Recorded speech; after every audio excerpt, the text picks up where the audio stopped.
j'espère que vous allez bien. Alors aujourd'hui, je suis pour répondre aux questions préjugées numéro 2.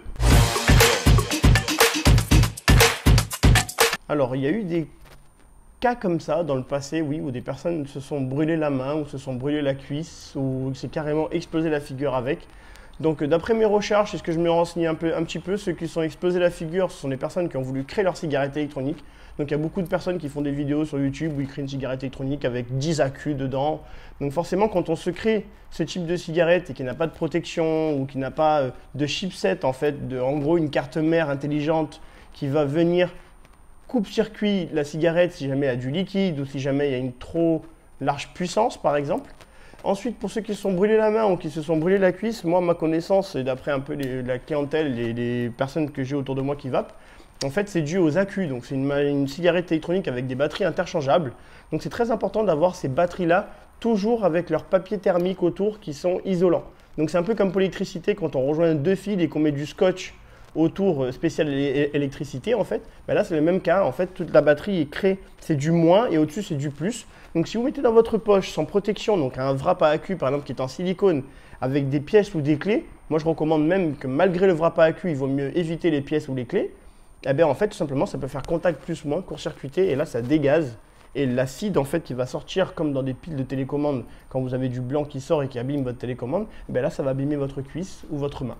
Donc surtout si vous avez la batterie, donc l'accu, l'accumulateur qui est déchiré le papier ou qui est vraiment vétuste avec des points de chauffe noirs, venez le changer, ramenez-les-moi, parce que moi je les recycle, donc c'est très important.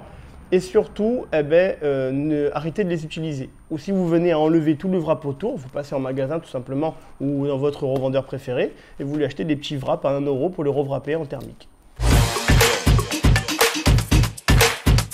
Alors, le vapotage passif n'est pas dangereux du tout. Donc, le tabagisme passif est très dangereux pour les autres, justement, même plus dangereux pour les autres que pour celui qui fume. Le tabagisme passif n'est pas dangereux du tout. Donc, c'est sûr que la plupart des personnes dans la rue vont être étonnées par la fumée. On dégage une fumée énorme, on dirait un nuage. Mais sachez que c'est de la vapeur. Donc, la vapeur, en fait, va s'estomper dans l'air. Et donc, si votre bébé, évitez quand même les nourrissons, parce qu'ils viennent quand même de naître dans ce monde. Donc évitez de leur balancer des gros nuages dans la figure. Mais en tout cas, il n'y a pas de tabagisme passif. Voilà. On va dire que le seul inconvénient avec la cigarette électronique, c'est que ça laisse un peu de glycérine sur les vitres. Donc ça vous fait nettoyer plus souvent les vitres. Voilà. Alors, la nicotine est-elle dangereuse? La nicotine, il a été dit que la nicotine était dangereuse dans le tabac.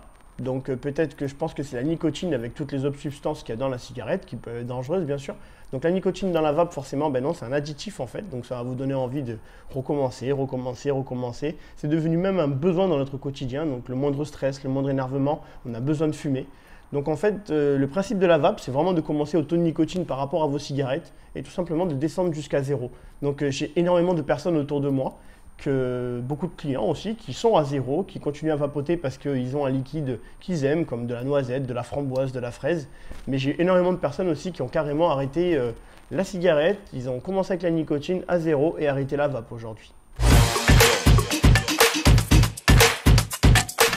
Pas du tout. En fait, encore une fois, tout est dans la tête, hein, c'est selon vous en fait. Moi, je remarque beaucoup de gens qui fument la cigarette et qui n'arrivent pas à s'en détacher. Donc moi, je pense que la cigarette, c'est déjà beaucoup plus additif. La cigarette électronique, on va dire que ce qui peut vous rendre additif en arrivant à 0, par exemple, c'est si vous dérivez en fait d'un goût tabac à un goût aromatisé. Donc moi, c'est ce qui s'est passé avec moi, tout simplement. J'ai commencé au début, j'ai eu beaucoup de cigarettes. J'ai mis beaucoup de temps à trouver la bonne cigarette qui m'a permis d'arrêter mes superbes cigarettes, mes petites Malbac. Et quand j'ai trouvé la bonne, en fait, j'ai voulu commencer avec des goûts sympas, donc un peu comme une chicha. Donc en fait, quand j'ai commencé à prendre passion et tout ça, ça m'a remis dans la cigarette parce que j'avais besoin de ce goût tabac. Donc en fait, j'ai repris le goût tabac, donc j'avais vraiment le même goût que ma cigarette, c'est à peu près, hein, à grand chose près, c'est à peu près la même chose. Et le problème que j'ai fait après, c'est que moi, je suis un éternel indécis. En fait, je change tout le temps de goût. Donc en fait, j'ai commencé à apprécier les différents goûts, donc que ça soit tarte au citron meringuée, tarte aux fraises l'hiver, cookies.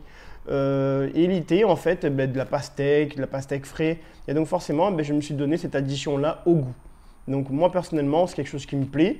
Et j'en ai fait mon travail aujourd'hui. Donc je pense que je continuerai toujours. Mais c'est vrai que quand on arrive et qu'on prend sur un goût qui nous plaît, ça nous donne un autre plaisir de vie, en fait.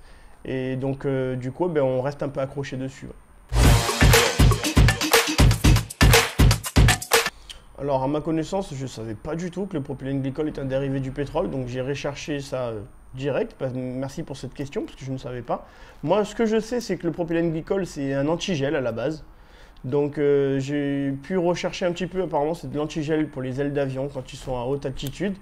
Aujourd'hui, nous, pour notre part, à Osmoke et dans d'autres magasins confrères ici sur la Côte d'Azur, on a du propylène glycol végétal. Donc, du moment où ça reste végétal, c'est plus naturel. Donc, forcément, ça ne peut pas être dérivé du pétrole, ça c'est sûr. Donc, dans la cigarette électronique, dans le liquide, dans la composition, en tout cas, le propylène sert de fixateur d'arôme en fait. Donc, si vous prenez du full VG, donc du full glycérine végétale, et que vous mettez votre arôme, forcément, vous allez avoir beaucoup moins de goût que si vous avez un minimum de propylène dedans. Ça aide en fait l'arôme à se fixer dessus. C'est comme si vous preniez un verre d'eau et que vous mettez de l'huile, forcément, il y en a un qui va se mettre au-dessus de l'autre. Donc là, si vous mettez le propylène, ça agit, ça fait le mélange, tout simplement. Donc, privilégiez le végétal.